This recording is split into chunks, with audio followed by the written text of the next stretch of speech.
അതിനകത്ത് അവർ ഒരു consistent improvement വരുത്തിയ മാത്രമാണ് അവർ ഹയർ ടിയറിലോട്ട് പോകുന്നത്. അപ്പോൾ ഇയർ 9 യൂഷ്വലി മിക്കവാറും സ്കൂൾസിൽ ഹയർ ടിയറിലോട്ട് പോകാറുണ്ട്. ചില സ്കൂൾസിൽ അത് ഇയർ 10 അപ്പോൾ കുട്ടികൾ ഹയർ ടിയർ ആണോ ഫൗണ്ടേഷൻ ടിയർ ആണോ എന്ന് ഏകദേശം ഒരു ഇയർ 10 ഒക്കെ ആകുമ്പോഴത്തേക്കും പാരൻസിനെ ഇൻഫോം ചെയ്യും. ഡെഫിനറ്റ്ലി അത് ബൈ ലോ ഇൻഫോം ചെയ്യണമെന്നാണ്.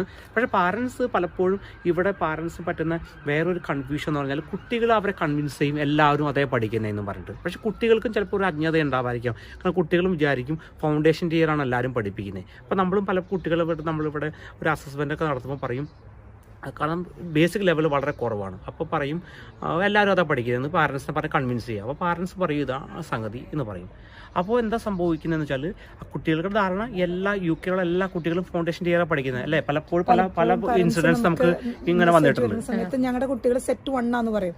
പക്ഷെ നമ്മൾ അസസ്മെന്റ് എടുത്ത് ഒരു ക്ലാസ് കഴിയുമ്പോൾ നമുക്ക് അറിയാൻ പറ്റും കുട്ടി സെറ്റ് 1 അല്ലെന്ന്. അപ്പോൾ അവർ